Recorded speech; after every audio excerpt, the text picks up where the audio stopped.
Alright! Good morning Pilipinas and good morning world! At sa ating mga kababayang OFW at mga kababayan natin na nandyan sa Pilipinas na walang sawang sumusuporta dito sa ating munting programa, thank you so much at mabuhay po tayong lahat hanggat gusto natin. Well, anyways, tuloy-tuloy na po tayo sa tagababalita dito ng mga tamang balita at sagutin ang maling information na ipapakalat ng mga fake news peddlers ng mga anti-Marcos, lalo na doon galing sa mga fentanyl na mga vlogger bagabayan. Yes, dapat silang sagutin. Bakit? Kasi baka-hayaan natin sila na lagi pong naninira araw-araw kay BBM at sa Marcos sa may session sa katagalan mga akala mga paninira ay magtotoo yan sa mata ng ibang tao. So dapat silang sasagutin kasi ang bagong Pilipinas, bawal po ang mga sinungaling. At syempre, kasama niyo pa rin si Sir Ivan, ang pinakabulol na vlogger sa balat ng YouTube, pagbibigay sa inyo ng mga totoo at mga preskong balita na kinukuha natin sa ating kapitbahay na social media. So magandang buhay sa ating lahat mga bayan and a happy Wednesday sa ating lahat. Okay, so before tayo mag-start mga kabayan, well syempre, as usual, i-checkmark natin ang mga nakapasok sa ating top 5 commenters doon sa ating last vlog. At nandito sa listahan, ang nanguna po si Ma'am Shane Sibal. Meron siyang 93 na mga comments. Nandiyan po si Lerma Sondita. Meron siyang 52 na mga comments. Name na user or Nemi Hasigawa. Meron siyang 36 na mga comments. Nandiyan po si Ana Cordoba. Meron siyang 30 na mga comments. And also name na user or Maji Yadao. Meron siyang 27 lahat ng mga comments. Again, sa kasamas po sa ating top 5 commenters. At syempre, pasalamatan rin po natin ang ating po mga silent viewer dito sa ating channel. Thank you so much. At syempre, pasalamatan rin po natin ang lahat ng mga viewers na lagi pong nag-like, lagi rin pong nagsishares ng ating mga videos. Thank you so much. And also mga kababayan ko, i-acknowledge po natin ating po mga channel members. Nandyan si Pusong Inami, Katita Dar, Cosmo Defender, Susan Torres, Edmond Casellejo, Samuel Membrado, and Via Vivar. I-greet natin ating po mga suki mga kabayan, mga early birds, lagi pong nanguna sa pag-comment dyan sa baba sa ating comment section. Nandyan si Lucana Nerpio, Nelda Arcio, Nonoy Florin Hills, M. Sarino, nandyan po si Jonalyn Xiao, hi to Elizabeth Habihan, nandyan po si Masking Digma, Florifigo Mapak, Trening Lozano, Brian Baltasar, Maria Marlene Embido Bautista, nandyan po kasama natin ngayong araw si Aubrey 21, Marjorie Minsayes, Lynn Gonzalez, and Eduardo Rosiana.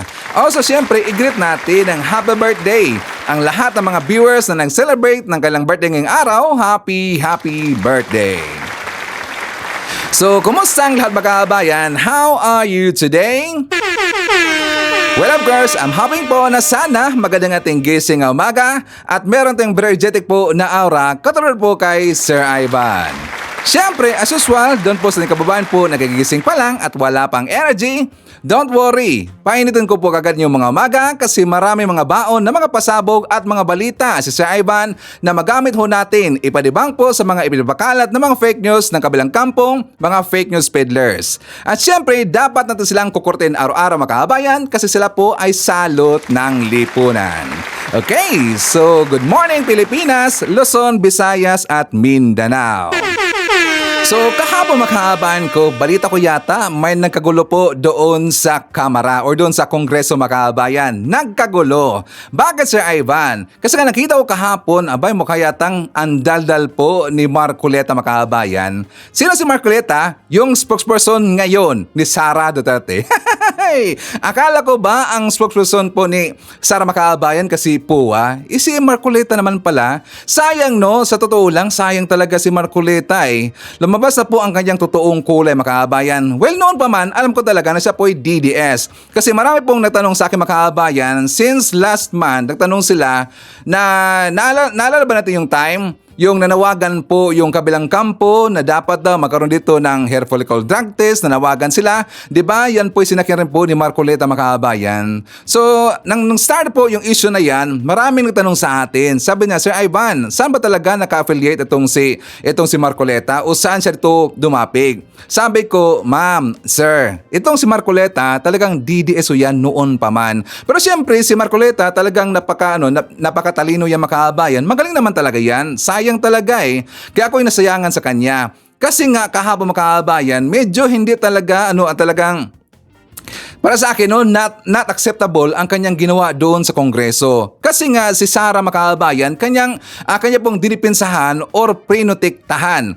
Kasi gusto niya at saka ayaw niya na itong si Sara, ang kanyang proposed budget for 2025, ayaw niya na ito po'y tatanungin pa or bosisiin. Diba? Yun po ang point po ni Marcoleta, mga kabayan. Tingnan natin dito, napansin ba natin na yung dugo talaga ng mga or Tatak Duterte talaga ay the same po ang kanilang concept, mga kabayan. The same po ang kanilang mga tirada na kung saan, like for example, doon po sa issue ni Kibuloy, doon po sa Davao, na yung time na yon, di ba, sila po'y pinigilan dito ni Senator Bato de la Rosa, mga kabayan. Ang DDS, ang mga senador po ni Kibuloy, nagkaroon po ng Senate hearing. So alam po natin po yung goal ng Senate hearing na yon, pipigilan kasi yung search operation na isinagawa po ng ating kapulisan sa paghahanap po yun ni Kibuloy. The same rin po sa ginawa dito ni Marcoleta dyan po sa budget hearing po para po sa OBP, mga kabayan, na kung saan kanya pong pipigilan. The same po ang kanilang style. Yan po ang Tatak Duterte, mga kabayan.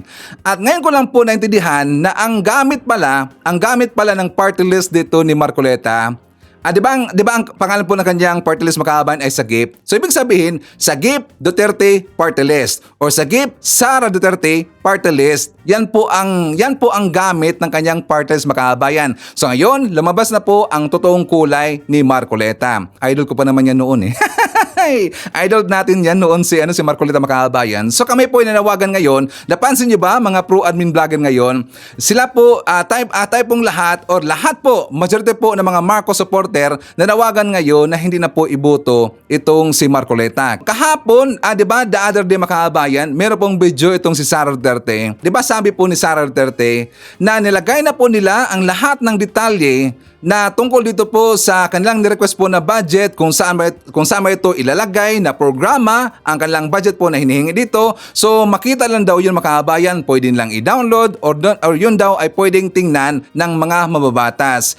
So doon po sa kanyang sinabi niyon, kaya mga duda na ako pupunta ba talaga si Sara Duterte doon sa hearing, mga kabayan? Kaya nga ang duda ni Sir Ivan nangyari. Hindi talaga siya po sumipot, mga kabayan, kasi nga doon po sa kanyang interview, sinabi na niya doon na nilagay na po niya lahat ng detalye, very detailed daw, kung saan po ilalagay, i-allocate ang kanyang request na budget, kung saan yun ilagay po na programa under po sa OBP, mga kabayan. So may hint na po. Karamihan po sa nakapanood po ng video na yon, may hint na baka itong si Sara Duterte hindi to dalala po doon po sa hearing, mga kabayan. Kasi nga kung maalala ho natin, di ba kinumagahan, mga kabayan, hinintay po ni Kimbo, nag-hoping siya na meron pong representative galing po sa OBP, mga kabayan, kaya hinintay nila for 1 hour. So hanggang meron pong dumating na representative po ng OBP, merong dala po na papel, mga kabayan, document or letter, na kung saan yung letter na yon, nagpadala na pala ng letter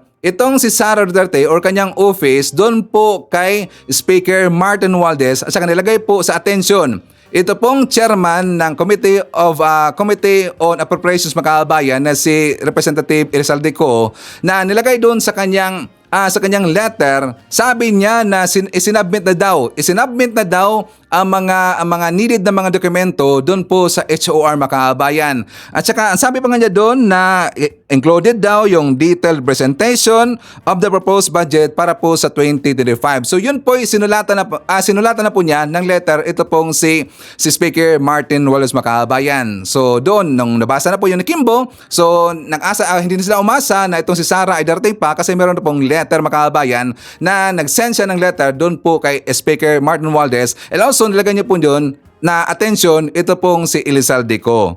Ngayon mga kababayan ko, si Elizalde-Co hindi po nagustuhan ang mga sinasabi po ni Sara doon po sa kanyang interview. Kaya siya po'y sumabog mga kababayan. At para maintindihan natin, let's watch this.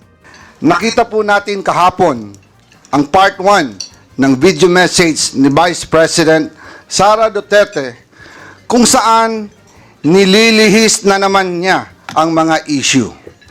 Talaga pong tatak Duterte na yata ang pambubudol. Mula sa peking war on drugs, peking good governance, peking pagkontra sa korupsyon, at ngayon, peking sagot sa mga issue. Una, simpleng tao lang daw siya, pero mahigit 400 bodyguards. Siya lang po ang kaisa-isang Vice President sa kasaysayan ng Pilipinas na may ganun kadaming security. May sarili pang Vice Presidential Security Group. Never happened in the history of the Philippines. Nag-iisa nga siyang humarap sa pagdinig ng Committee on Appropriations, pero sangkaterba naman ang bodyguard sa labas ng conference room.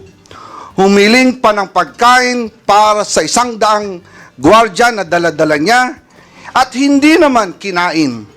Hindi po ba't pang-iinsulto at pag-aaksaya ito ng resources ng gobyerno? Pangalawa, sinasabi niya hindi lang daw sanay ang ilang miyembro ng Kongreso na hindi makuha ang sagot na gusto nila. Karapatan at trabaho ng Kongreso ang pagbubusisi ng budget. Ang hindi niya pagsagot sa maayos na tanong at lalo pa ang hindi niya pagdalo sa hearing ngayon ay nagpapakita na kawalang respeto at paggalang sa mga kinatawan ng taong bayan. Hindi lang po kongresista ang winalanghiyan niya dito, kung hindi ang buong sambayanang Pilipinas. Tinatakpan niya ang hindi pagsagot sa tanong sa pamamagitan ng pag-iinsulto sa mga kongresista na ginawa lang naman ng kanilang mga trabaho. Gusto nila ang interbranch courtesy, pero siya mismo walang kortesiya sa Kongreso. Pangatlo, malinaw na pambubudol o panlilinlang sa mga Pilipino ang pagsasabi niyang kinikilala niya ang kapangyarihan ng Kongreso sa budget. Malinaw naman sa tao, live sa TV at internet, kung ano ang kanyang asal. Wala siyang sinagot ni isa man lang na tanong ng mga kongresista. Abogado pa naman siya, pero mukhang absent siya nung tinuro ang prinsipyo ng separation of powers at Kongreso bilang co-equal, kapantay ng sangay ng gobyerno ng ehekutibo. Batay sa ating representative democracy, ang mga kongresista ay binoto bilang kinatawan ng taong bayan. Kaya kapag ang isang kongresista ay nagtatanong sa paggamit ng budget, siya ay nagtatanong hindi lang bilang individual, kundi bilang kinatawan ng Pilipinong bumoto sa kanya. Demokrasya at hindi po tayo monarkiya. Wala tayong hari at reyna. Sunset na po ang dating administrasyon. Kaya wala pong karapatan ang ating mga halal na opisyal na umastang parang masasakupan niya lang ang mga kinatawang ng taong bayan. Pang-apat, paulit-ulit niyang sinasabi, I will defer to the wisdom of Congress. Pero hindi naman po ito totoo.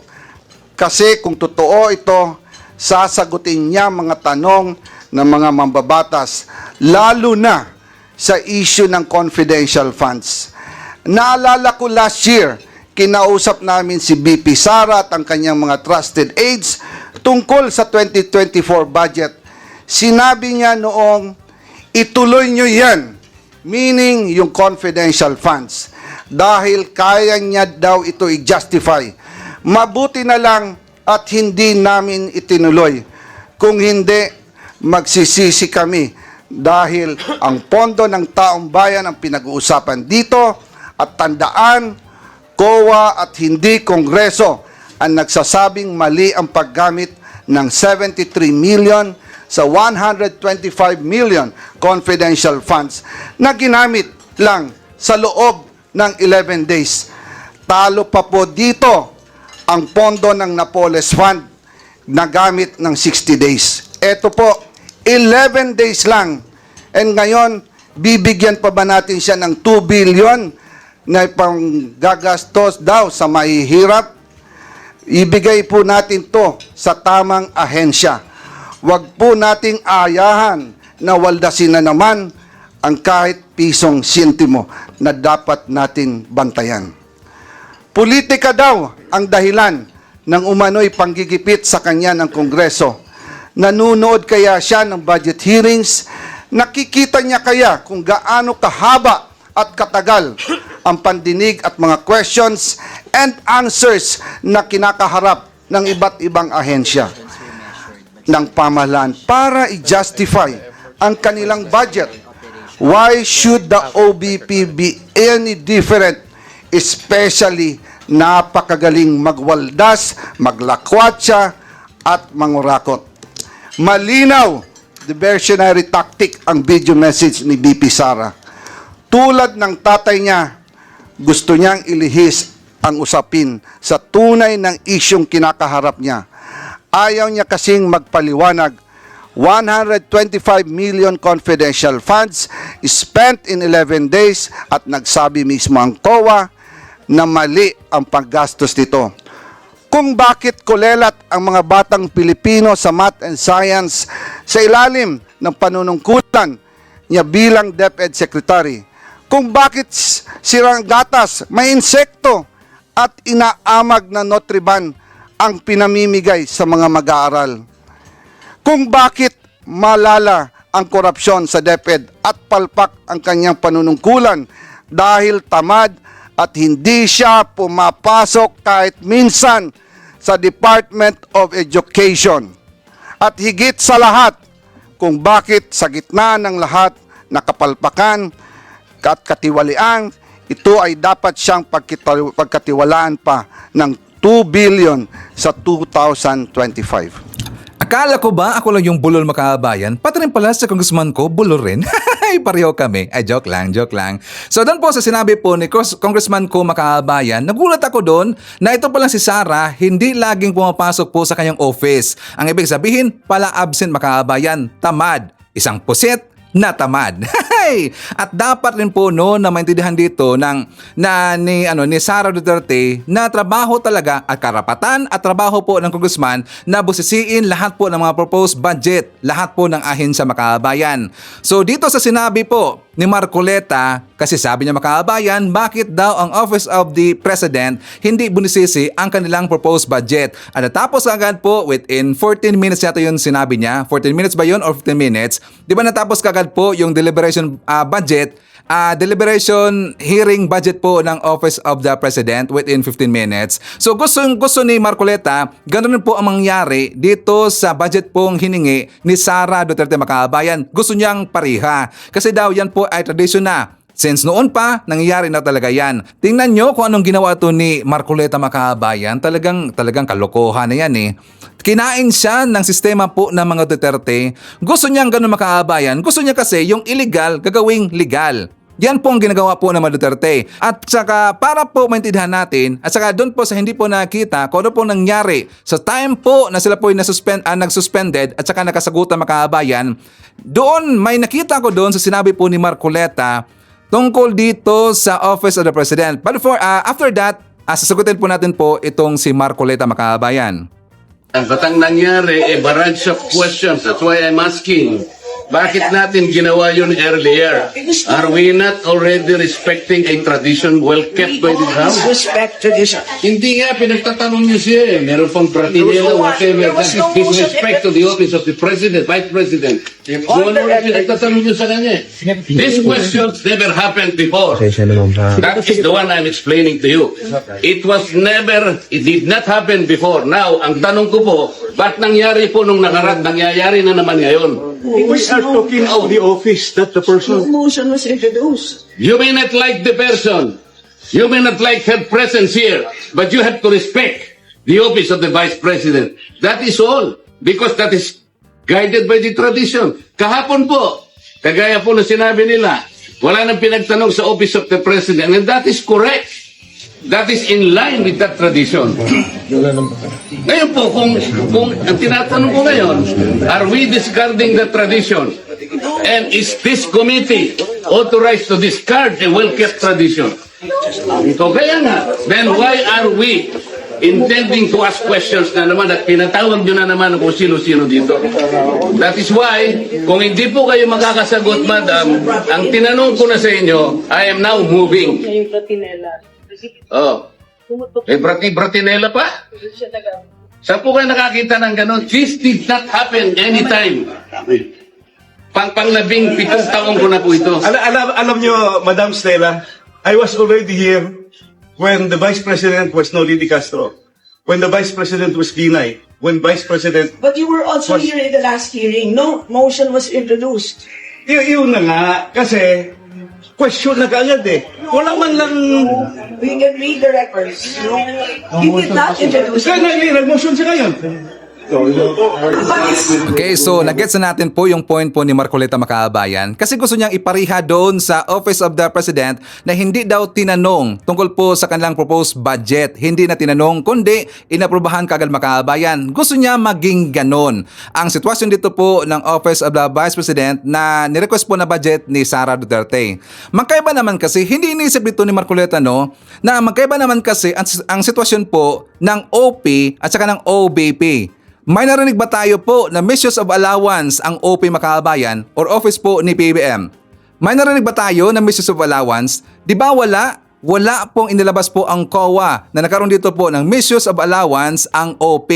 Dito lang po sa OBP Makabayan, maraming tanong talaga ang ating mababatas kasi nga nagpalabas po ng dokumento, certificate na meron pong misuse of allowance ang OBP. At yan po ay dapat sagutin po ni Sara Duterte Makabayan. Kaya siya kaya siya hindi siya sumipot doon po sa hearing kahapon Makabayan kasi nga alam niya na siya po'y masabon dito. Marami pong magtatanong sa kanya. Like for example, di ba ang COA, ang DepEd, gin-flag sila ng COA, like for example dito po sa balita Makabayan, COA flags DepEd over lapses in 5.6 billion pesos school-based feeding program in 2023. Tsaka dito po sa balita Makabayan tungkol po sa confidential funds na unaware daw itong si Sara Duterte kung paano niya ginasto yung 112 million pesos confidential funds. At yan po talagay dapat sagutin niya Makabayan. Bakit? Kasi ang pera ng taong bayan, hindi ho yan pera ng Office of the Vice President. Pera ho yan ng taong bayan. At saka ang taong bayan, may karapatan rin po na malaman kung paano niya ginasto yung pera na yun Makabayan. At yan po ang point naman kasi ng ating mababatas. Napakahirap ba yung sagutin, Sara Duterte? Napakahirap ba yung sagutin? Kung wala kayong ginawang kabulastugan, kung ginamit niyo po sa maayos po na paggamit ang mga budget ninyo, kayang-kaya ho ninyo yan sagutin. Kahit ako naman siguro, ako yung DepEd Secretary Makabayan, tas alam na alam ko kung paano ko ginamit po yung budget na yan o saan po naka-allocate or ginasto ang budget na yan. Napaka-easy yang sagutin at hindi po ako mag-a-absent po sa deliberation budget hearing. Kahit ano po ang mga tanong ng mga mabatas natin, kayang sagutin ho natin yan kung wala kang ginawang kabulastagan. Diba? Si Sara Duterte, meron kasing ginawa Makabayan. Kaya ayaw niyang sumagot sa mga questioning doon sa mga mababatas. Ito pong nakakatawa kasi kahapon Makabayan, di ba nagkaroon sila ito ng voting Naka-voting system sila doon kung sino daw yung pabor. Kaya nga nahati po yung yung kamara. Hinati yun ni Kimbo kasi nagkaroon sila dito po ng voting system kasi ito pong si Marcoleta, 'di ba gusto niya na i-terminate daw, gusto niya nagkaroon dito ng termination para po sa hearing ng OBP budget. Gusto niyang termination. So ang ginawa po ni Kimbo, siya po'y gumawa dito ng voting system. 3 lang po ang pumabor sa gustong mangyari ni Marcoleta, mga kababayan. Sino yon? Yung taga Davao po. Yung taga Davao na mga congressman. Yung si Ungab, di ba si Ungab yung mga kababayan? Si Ungab, saka ang isa si Bautista, at saka itong si Marcoleta, mga kababayan. Sila lang pong 3 ang pumabor na i-terminate po at saka hindi na tatanungin itong si Sara Duterte. Termination po of deliberation budget hearing ng OBP. Gusto niyang i-terminate. 3 na po silang pumabor. And the rest, ang 45 po na mga mamabatas, hindi, mga kababayan, hindi pumabor. Kung titignan ho natin ngayon, ang post po doon sa Twitter, mga kababayan, napansin ba natin kahapon hanggang ngayon kung ano ang nag-viral na hashtag doon po sa Twitter, mga kababayan, and also sa Facebook? Ano ang nag-viral? Ano, Sir Ivan? Ang nag-viral ngayon, hashtag Zero Budget for OBP. Nanawagan po ang taong bayan, mga netizens. Sabi nila, kasi nga sa ipinakita po na asal ni Sara Duterte na hindi po nirespeto niya, hindi, ang ginawa niyang kabastusan kasi nga hindi siya sumipot doon sa budget hearing, mga kababayan, nagalit po, majority po ng Pilipino nagalit, kaya sabi nila, hashtag Zero Budget for OBP. And I think yan po'y deserve, mga kababayan. Yan po ay deserve. Bakit? Kasi hindi niya nirespeto, binastos niya ang ating Kongreso na samantalang alam naman niya, yan po'y nakasulat po sa ating saligang batas na lahat po ng mga budget, lahat ng ahensya kapag ang kanilang proposed budget, yan po dapat po ay busisiin, mga kababayan. Dapat talaga ay busisiin yan. Alam ho yan ni Sara Duterte. Pero ayaw niya, mga kababayan. Gusto niyang gumaya doon po sa Office of the President. Katarantaduhan talaga yan eh. Hindi ba yung bawal? So anyways, mga kababayan ko, dahil po nabanggit po ni Marcoleta yung tungkol po sa Britanela daw. Sino ba yung naumpisa kasi ng Britanela, mga kababayan? Si Castro yata yun, no? Na yung Britanela na brought up daw, tinawag daw na Britanela atong si Sara Duterte.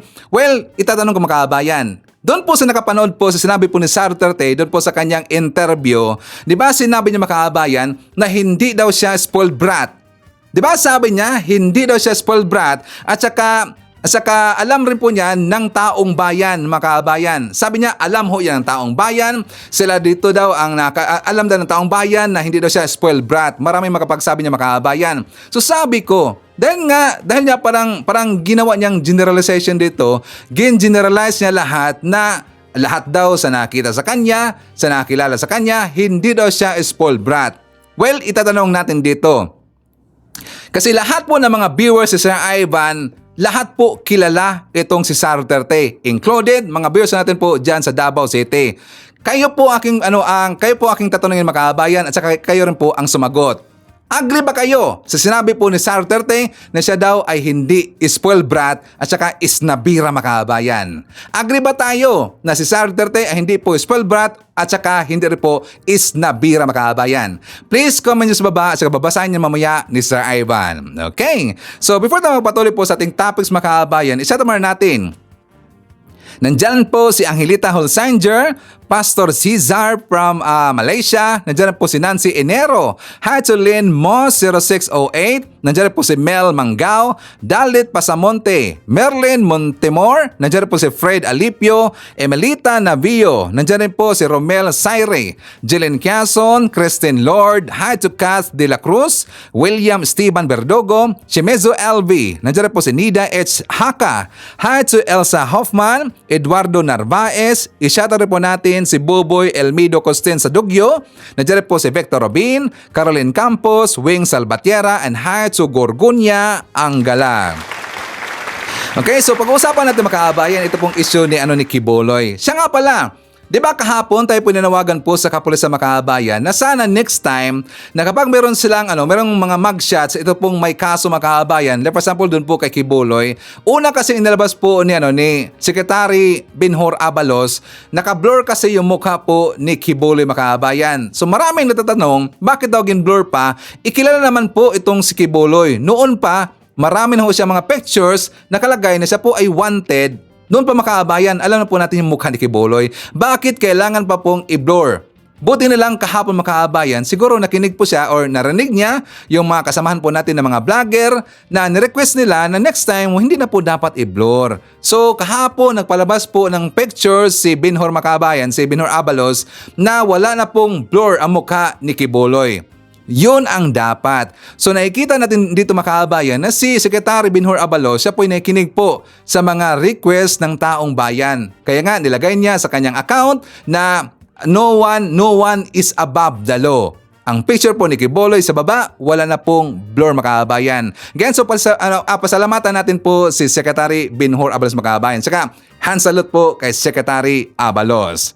Mga kabayan ko, natawa ako kahapon. Bakit? Kasi nga meron pong nag-post mga kabayan na doon po, aside po doon sa sa grupo po ng Nautog Rally. Kasi nga meron nag-post, ito nangalan po na Mike Go mga kabayan. At saka ang post po ni Mike Go, nirepost doon po sa nangalan po na account na Channel 167. Sabi niya, ito yung time na to. Kasi nga, di ba, nahuli na po itong si Quiboloy mga kabayan, nahuli at saka naaresto. Iginigit dito po ng kabilang kampo na akusang sumuko daw itong si Quiboloy. Well, para sa atin, ano bang pagkakaiba ng mga kabayan sa sumuko or naaresto or nahuli? The same pa rin po yun. Bakit?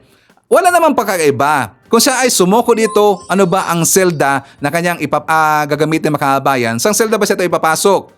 Kaysa dito rin po sa siya po'y sumuko, the same pa rin po na selda kung saan siya ilalagay mga kabayan. Diba? So walang pagkakaiba. Kahit anong pilit nilang iginigit nila na kusang sumuko itong si Quiboloy, well, wa-effect pa rin po yan. Para sa amin, siya talaga po'y hinuli at siya po'y naaresto mga kabayan. Ngayon, may nag-post. Sabi niya, mukhang may magaganap daw na 32 milyon na tao ang mag-reunion sa kalsada mga kabayan. Mukha daw may mangyayari na reunion 32 milyon. Ang ibig sabihin sila po ay mag-IDSA People Power sa daan mga kabayan. 32 milyon daw. Tapos meron pa kang isang nag-post dito na the same pa rin po na 32 million lalabas na daw at saka magkaroon po ng mag-people power ng mga kabayan. Sabi dito po ni Hakbang ng Maisog, USA kahapon, sabi niya, people power in Davao starts today, kahapon. Nangyari ba mga kabayan? Wala yata akong nakita na nag-people power kahapon eh. Nag-people power ba ang Davao kahapon? Maraming nag-post yan. People power na daw. Meron kang nakalagay na 32 million daw ang mangyaring lalabas po sa daan mga kabayan. At saka dito po sa post po ng Hakbang ng Maisog USA, ang kanyang post mga kabayan, pinagtawanan lang. Hindi ba nakakahiya? Ang kanyang post, lahat po na reaction is only naka-smile or pinagtawanan na po mga kabayan. 4,000 ang reactions, lahat po ay nakatawa mga kabayan. Ang ibig sabihin, pinagtatawanan talaga ang kanilang plano na sila po ay mag-people power. Babalikan natin ang post po ng isang mga kabayan. 32 milyon na tao ang mag-reunion sa kalsada. Dapat natin silang tatanungin rin po mga kabayan. 32 milyon. Ilan ba dyan talaga ang DDS at saka supporter po at saka kulto po ni Quiboloy mga kabayan sa 32 milyon? Ang pakakala kasi nila mga kabayan, ang 32 milyon, yung binanggit po ni Senator Amy Marcos na ang 32 milyon ay magagalit daw, baka daw mag-people power. 32 milyon na hindi naman yun lahat DDS mga kabayan, hindi naman yun lahat Duterte supporter, saka hindi rin po yun lahat kakulto ni Quiboloy. Ilan doon, Sir Ivan? Only 13%. And the rest of the percent, yun po yung mga loyalista at saka yung mga Marcos supporter mga kabayan. Magkaiba ho yan. Magkaiba po yung DDS, loyalista at saka Marcos supporter. Ang 13% doon, yun po ang DDS at saka kulto po ni Quiboloy mga kabayan. Ang 13% ba, kaya ba lang gumawa po ng people power? Nakakatawa talaga eh. Kasi nga, kung marami pa sila makaabayan, kung marami lang talaga sila, matagal na huyang nangyari. Bakit hanggang ngayon, wala pa rin pong nangyaring people power makaabayan? Kahit doon sa Davao. Bakit? Hindi naman talaga sila suportado po ng buong Davao makaabayan. At marami pong tao sa Davao na ayaw po sa mga Duterte at ayaw rin po dito kay Quiboloy. Yan po ang totoo. Kung meron talaga silang 32 million po at saka plus 8 million po ng mga supporter po ni Quiboloy mga kababayan, bakit hindi nila nagawing 1 million viewers ang vlog po ni Rocky kahapon, mga kababayan? Tingnan nyo, only 500,000. Ano bang pinag-usapan doon ni Rocky? Sabi dito, yung tungkol po sa pagsuko daw ni Kibuloy, at saka napag-usapan rin po doon yung nang mangyayari sa budget daw ni BP Sara, mga kababayan. Ang pagsuko ni Kibuloy plus dalawa ang kanyang topics. Ang ano daw ang mangyayari sa budget ni BP Sara. Yan po ay napaka-critical po na usapin, mga kababayan. At yan po talaga ay napaka-controversial po na topics ang pinag-usapan ni Harry Roque. Bakit hindi man lang umabot po ng milyon ang views niya, mga kababayan? Sure naman kasi tayo, lahat po ng mga DDS supporter, kilalang kilala po itong si Harry Roque, mga kababayan. Alam natin yan, kilalang kilala po itong si Harry Roque. Pero bakit hindi man lang nakaabot po ng milyon ang views, mga kababayan? Diba? Ang ibig sabihin, kakarampot lang po sila. Ang kanilang sinasabi po na 32 million, mga DDS daw, mayroon pang 8 million daw na kakulto ni Kibuloy, yan lang po yung pansisindak. Yan po yung pananakot, mga kababayan. Kapag matakot ka, madala ka. Kapag hindi ka matakot at saka hindi ka po magpasindak, hindi ka mauuto, mga kababayan. Hindi po ganun sila kadami. Swerte na siguro umabot sila ng 2 million, 3 million, swerte na ho yun. Di ba, mga kababayan? And the rest, lahat po yun mga loyalista at saka Marcos supporter. Mas lalo ngayon, sumama na rin po yung Dilawan plus yung Dilawan, mga kababayan. Okay? So, mga kababayan ko, pag-usapan rin po natin. Siya nga pala sa issue dito ni Kibuloy, kasi nga meron pong statement inilabas po si spokesperson ng PRO 11, mga kababayan, yung po 11 sa main nga pala, yung pong si Jean Fajardo, si Lieutenant Colonel Jean Fajardo, na sabi niya na 'di ba si Kibuloy ililipat na po doon sa Quezon City Jail, mga kababayan, sa BGMP. Ililipat daw yun itong si Kibuloy. Maraming nalungkot. Saka marami pong natakot, natawa, mga kababayan. Bakit? Kasi nga si Kibuloy, ihiwalay na siya sa mga babae. Alam ho natin po si Kibuloy, mga kababayan, hindi ho yan mabubuhay na kapag walang babae. 'Di ba? Sa kanyang lifestyle nga dyan po sa loob po ng compound na di umano merong bugaw, mga kababayan. Yung bugaw, yung daw si Eleanor, ang kanyang executive secretary, yan daw ang nabubugaw po ng mga babae doon po kay Kibuloy, mga kababayan. Kasi si Kibuloy, hindi ko siya mabubuhay na walang babae. So paano na lang si Kibuloy, mga kababayan? Si Kibuloy at saka yung kasama niyang isang lalaki doon po sa male dormitory. Ang mga babae doon po sa female dormitory, mga kababayan. So siya po'y ang tawag doon sa Tagalog, mga kababayan, parang lahat ang tawag doon sa Tagalog. Para sa maiba siya sa ibang lugar, mga kababayan. Hindi masyadong si Master si Sir Ivan sa Tagalog hayaan niya. Intindihan niyo lang po si Ivan. So siya po hindi po masama doon sa mga babae, mga kababayan. Paano na lang? Ngayon, merong nagsasabi, kasi di ba meron pong ipinakita po na picture po yung News 5, mga kababayan. Kasi meron ng exclusive na interview, pinuntahan daw mismo ang kulungan daw ni Kibuloy doon po sa BGMP, mga kababayan. Sabi niya, baka daw merong aircon, meron daw swimming pool. Meron ba swimming pool ang BGMP? Wala naman siguro. So meron daw aircon, mga kababayan, VIP room daw. Kasi nga yun po ang picture na pinakita na parang kabaong yata tingnan. Pero ngayon, mga kababayan, meron pong interview ang teleradyo.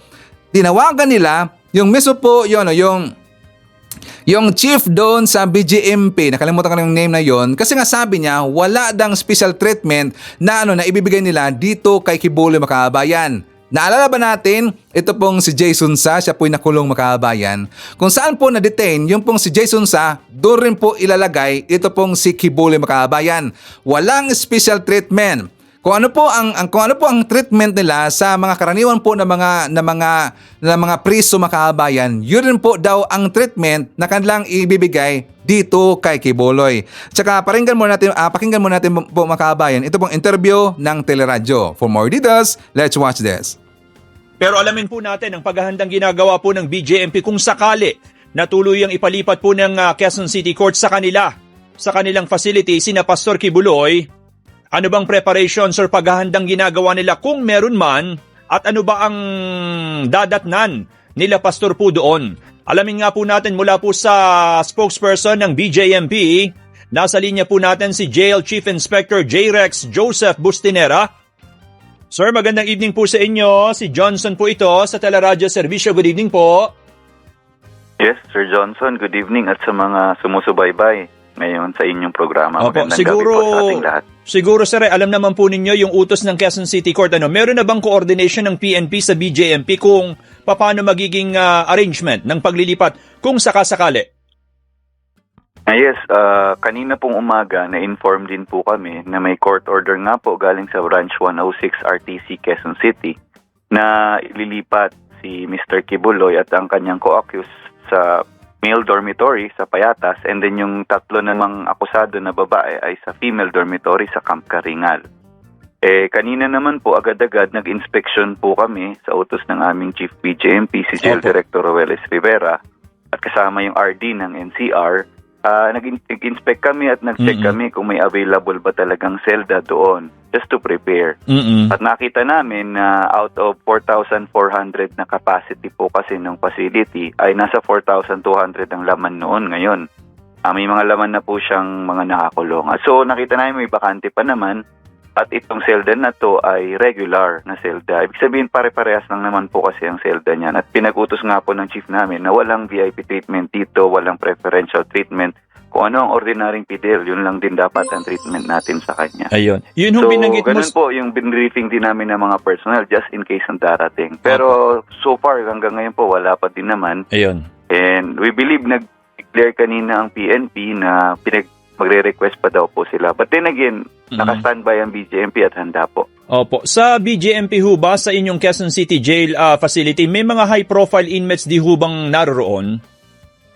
Wala po tayo masyadong high profile ngayon doon so far sa record po natin.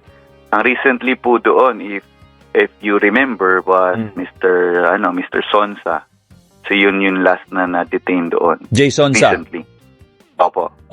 Kung ikaw mo, sa bagay, binanggit mo naman kanina na magiging parehas lang ang treatment sa kung sino man yung dadalhin pong inmate doon sa inyo.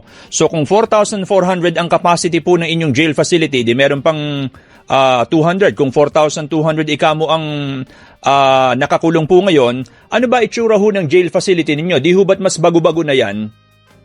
Opo, ito po yung pinaka-moderno natin, isa sa mga moderno nating facility. Kagawa po may mga decongestion program po tayo. Isa na doon yung pagpatayo ng mga moderno na pasilidad. Kasi po dati yung Quezon City Jail, siksikan, nasa basketball court na sila natutulog doon sa lumang kulungan sa Kamuning. Oo, sa Station 10. Opo, sa may Station 10. Ito na po yung nilipat sa Payatas, na operationalize natin siya last April this year. At maluwag po ito, ang kada selda niya po ay kasya 10, meron pong 5 double deck.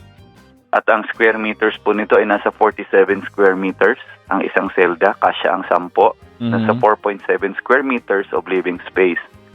Then meron po itong 2 toilet and bath na rin po, pero hindi po siya covered, hanggang dibdib lang po ang covering niya para kita pa rin ang duty. So and open po ito, lahat selda ito. And well-ventilated naman ito. So may ceiling fan man lang? Opo, cell blocks po ito, 6-story building ito. So kada floor ay isang cell block. At magkakasunod po ito na selda, harapan at isang row ng selda. May pasilyo lang sa gitna. Yung selda pong na-identify niya ay katabi din ng ibang selda ng mga bilanggo din natin. Ayun. Di kahit papaano po pala, medyo mas maayos-ayos na dahil napunta ako dati dyan hindi ako nakulong nag-cover lang sa loob. Nakadilaw pa ako nung time na yun. Siyempre, bawal pala yun, hanggat maaari, hindi mo kakulay yung suot ng inmate. Binantayan ako ng mga BJMP personnel. At baka nga naman magkagulo, mahiwalay ako sa media, masama ako sa inmate. Doon sa Station 10 ninyo, sa facility ninyo, talaga naman parang sardinas. So, diniho, kahit papaano, ay kumbaga kontrolado yung bilang sa bawat selda na hanggang 10 lang. Tama po, sir. Actually, zero congestion rate po yan. Kung dati, di ba, palagi pong nababalita na siksikan na mga 300% o 1,000% congestion. Ngayon, 0% po yan. Under capacity pa nga po. Kaya, isa rin yan sa mga project natin. At according to international standards na rin naman po ang disenyo niyan. Opo. So, ang hinihintay po natin, ang magiging kumpas po nito ay nakadepende pa rin sa judge ng Quezon City RTC Branch 106 kung tutuluyang ipalipat sa inyo or manatili sa custodial center ng Campo Crame. Opo, actually, sir, nag-order na po ng court nag-order na ng commitment order ang judge ng RTC 106.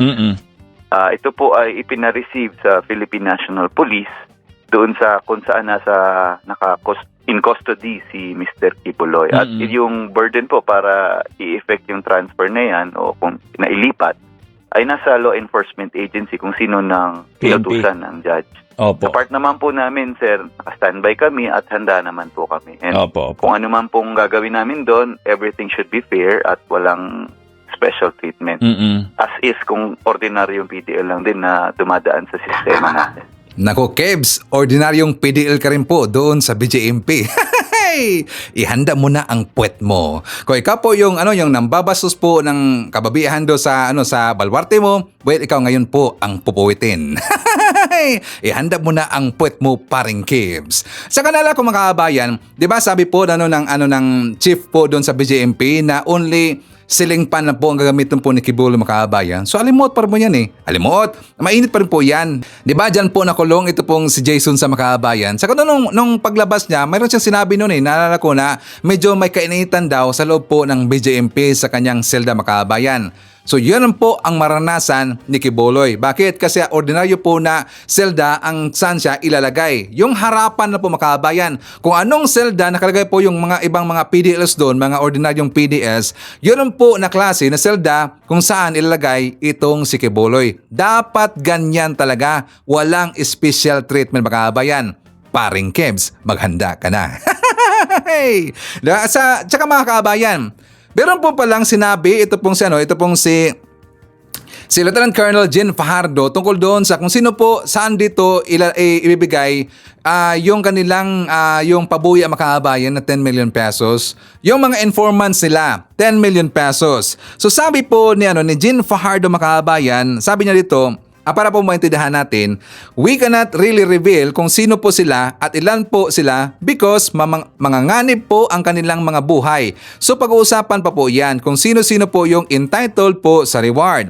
But definitely, ito pong reward na 10 million para kay Pastor Kibuloy at tag-1 million pesos para doon sa 4 ay ibibigay po yan sa mga informante pero hindi na po pwedeng ilabas po yan. Ibig sabihin, 14 million pesos lahat po mga kabayan ang reward doon po sa mga informante. Mga informante. Ibig sabihin, marami sa mga kabayan. Diyan pa lang po sa member po ng QOGC. Kasi nga, imposible naman talaga na isa lang po ang informante po ng PNP diyan po sa loob po ng QOGC. Ibig sabihin, siguro mga 3, siguro 4, diyan po mga kabayan.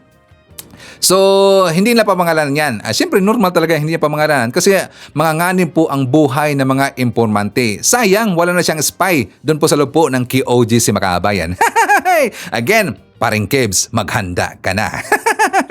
So, i-shout out muna natin mga kabayan. Nandyan po si Nonski Pasamonte, Haja Sports Shinobi from South Korea. Nandyan po si Lourdes Paniel, Erma Apostol from Nueva Ecija, Monet Borromeo. Nandyan po si Celia Pascua. Salamat ng Dasmariñas, Cavite, at saka shoutout rin po natin si Ginaro Salamat ng Bungalyon, Pangasinan. Hi to Evelyn Garcia, nandiyan po si Ashin, si Joyful, at saka si Joyful Pinay. I-shoutout natin si Jemson, si Jemboy, si Jeriel. Nandiyan po si Regine, Mandawi City, Cebu. Greetings are from Rodolfo Ranarabor of Tansa, Cavite, and hi to Alicia Lig. Mga kababayan ko, ipakita ko sa inyo ang good news. Balita po ng ating gobyerno at kay PBBM. For more details, let's watch this. Ngayong pagdiriwang ng Childhood Cancer Awareness Month, hindi lamang binisita ni Pangulong Ferdinand R. Marcos Jr. ang Philippine Children's Medical Center. Nagbigay din ang Pangulo ng tulong na nagkakahalaga ng 150 million pesos. Yan ang ulat ni Bernard Ferrer. Binisita ni Pangulong Ferdinand R. Marcos Jr. ang Philippine Children's Medical Center o PCMC sa Quezon City. Kasabay ito ng pagdiriwang ng Childhood Cancer Awareness Month upang itaas ang kamalayan sa childhood cancer management. Malapit sa puso ng punong ehekutibo ang PCMC dahil itinatag ito sa bisa ng Presidential Decree No. 1631 na nilabas ng kanyang amang si dating Pangulong Ferdinand E. Marcos Sr. Hanggang pinasinayaan ang PCMC ng kanyang inang si dating First Lady Imelda R. Marcos na nagsilbing Minister of Human Settlements hanggang tuluyang buksan sa publiko para magbigay ng pediatric healthcare noong June 23, 1980. Isa rin ang PCMC sa National Centers for Specialized Healthcare sa ilalim ng Department of Health. Kaya naman ngayong araw ay itinurn over ni Pangulong Marcos Jr. ang cheque na nagkakalaga ng 150 million pesos. Tiniyak din niya na patuloy na tutulungan ng pamahalaan ang mga kapuspalad nating kababayan na nangangailangan ng dekalidad na serbisyong medikal. To our little warriors and their families, you're not alone in this fight. Di po kayo, kami ay nandito po kasama ninyo at kabalikat ninyo sa nagagawin ng lahat upang tulungan ang inyong mga anak na maging malusog at maging malakas. Itinatayo na rin anya ang PCMC Legacy Tower na may 20 palapag upang matugunan ang serbisyong pangkalusugan ng lumalaking populasyon ng bansa. Mayroon itong 500-bed capacity tertiary hospital upang magbigay ng pediatric care, training programs para sa medical, nursing at allied healthcare providers. Ibinida rin ni Pangulong Marcos Jr. ang mga makabagong kagamitan sa Legacy Tower. The newly installed diagnostic imaging machines, the 3 Tesla MRI, the 128-slice CT scan, and the dynamic DER X-ray machine. They're not just shiny new machines, new technologies. They are lifelines. They allow us to diagnose more quickly, treat more effectively, and give every child a fighting chance. Namahagi ng mahigit 100 ambulansya si Pangulong Ferdinand R. Marcos Jr. para sa mga lokal na pamahalaan, lalo na ang nasa malalayong lugar na nangangailangan ng serbisyong medikal. Yan ang ulat ni Kenneth Pasyente. Mas mabilis na access sa healthcare. Yan ang target ng pamahalaan na maibigay sa mga LGU, kasabay ng pamamahagi ng patient transport vehicles na pinangunahan mismo ni Pangulong Ferdinand R. Marcos Jr. 129 na mga ambulansya ang na-turn over sa iba't ibang LGU sa Calabarzon, Bicol Region, Central Luzon, Cordillera at Cagayan Valley na bahagi ng Medical Transport Vehicle Donation Program ng PCSO. Ayon sa Pangulo, malaking bagay ang mga ambulansyang ito sa pagbibigay ng atensyong medikal, lalo na sa mga malalayo at underserved na lugar sa bansa, lalo na sa panahon ng mga sakuna. We will be giving these PTVs to provincial, city, and municipal governments to help ensure that their constituencies will be given the chance to pull through whenever they need these assets for the rescue, for the healthcare of those who have become victims to these natural calamities. These vehicles are vital resources to support our heroes in the medical field, our first responders. Inatasan naman ng punong ehekutibo ang PCSO na patuloy na magsumikap na mas palakasin pa ang ganitong uri ng inisyatiba na malaking bagay anya sa pagpapataas ng kalidad ng healthcare system sa bansa. Kasabay ang paghimok din niya sa mga LGU na gamitin ng tama ang mga ambulansya sa pagbibigay prioridad sa interes ng kanilang nasasakupan. I am confident that we can build a bagong Pilipinas where no Filipino will be left behind, be it in healthcare or in any other opportunity to live meaningful, prosperous, and healthy life. It is what our people need. It is what Filipinos truly deserve. Tiniyak din ng punong ehekutibo na tapos na ang palakasan system sa pamahalaan. Giit niya, lahat ay mabibigyan ng pantay na trato lalo na sa pagbibigay ng pangangailangan ng bawat komunidad. Dahil alam ko naman ang sistema na nung gobernur ako, kung malakas ka, makakakuha ka ng ambulance. Kung hindi ka malakas, ay mababa ka sa listahan. Kaya ko hindi naman dapat pinupolitika ang healthcare system natin. Kaya siguro ay ang malaking pagbabago rito ay hindi na kayo pupunta sa PCSO o sa akin o sa governor ninyo o kung kanino, senador na kaibigan nyo, ang congressman nyo, sabi, pakiusap naman, wala kaming ambulance. Antayin na lang ninyo na may ambulansang darating sa inyo. Nagkakahalaga ng 2.1 million pesos ang kada sasakyan na fully equipped sa medical essentials gaya ng stretcher, oxygen tank, blood pressure monitor at wheelchair. Sa ngayon ay kasalukuyan ng ginagawa ang procurement process ng karagdagang 1,000 pang mga ambulansya na nagkakahalaga ng 2.2 billion pesos. Yan ay para matiyak na bawat LGU sa bansa ay magkakaroon nito. Ipinagdiriwang ngayon ang Singkaban Festival sa Malolos na itinuturing na isa sa pinakamalaking festival sa Bulacan. At syempre, nandito rin ang kadiwa ng Pangulo kung saan produktong agrikultura ng Bulakenyo ang itinitinda sa kadiwa. Kaya naman, tila nagdiwang din ang mga mamimili ng murang bilihin ng mga produktong agrikultura, lalo na sa murang presyo ng bigas na mabibili ng 29 pesos kada kilo. Avail po 10 kilos na siya, 290 lang. Kaya malaking tulong na yung sobrang baba niya. Kasi 8 kami, tapos may apo pa ako. Marami kami sa pamilya. Yung kalahating gaban, kalahating buwan lang namin. Kaya gusto ko rin makabili ng mura. Malaking tulong po kasi mura na po siya, tas abot kaya na. May kabuuang 225 sacks ang inilaan para sa kadiwa sa Malolos. Tampok din sa kadiwa ng Pangulo ang mga gulay at prutas mula sa mga magsasaka ng Bulacan. Kaya naman, bukod sa abot kaya ito para sa mga mamimili, malaking tulong din ito para mas marami pang magsasaka ang masuportahan ng kadiwa. Malaki rin po ang neto para naman po paano namin yung mga produkto namin. Makasali rin po kami. Malaking bagay din po at saka para makita din po ng mga namumuno sa taas kung ano yung dapat na maibigay sa amin na magsasaka. Okay, so nandiyan rin po si Margie Yadao, Lerma Sondita, Suto, Hart Sumarilo Galyabo, nandiyan rin po si Chato To, Rufino Romero Elman, nandiyan rin po si Madenciana Isla, Edmond Ramos, and Hart Jero Shane Katkatan. Okay, so thank you so much nga pala sa ating mga viewers na nag-comment dyan sa baba sa ating comment section na hindi ko na shout out. Thank you so much. Hopefully po sa ating next vlog, basalat ko na po kayong lahat mga kabayan. Okay? So anyways, yan pong ating mga nakalap na mga balita ngayong araw. Kung nakaabot ka po sa portion na to, sana nakapag-like na ho tayo. Libre po ang mag-share. Libre din ang mag-subscribe. Again, maraming salamat sa mga viewers na hindi nag-skip ng ating mga commercials. Thank you so much.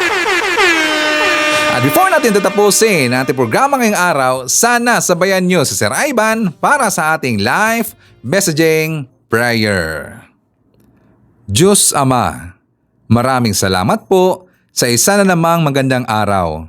Bago namin simulan ang araw na ito, ikinukumpisal po namin sa iyo ang lahat ng aming mga kasalanan.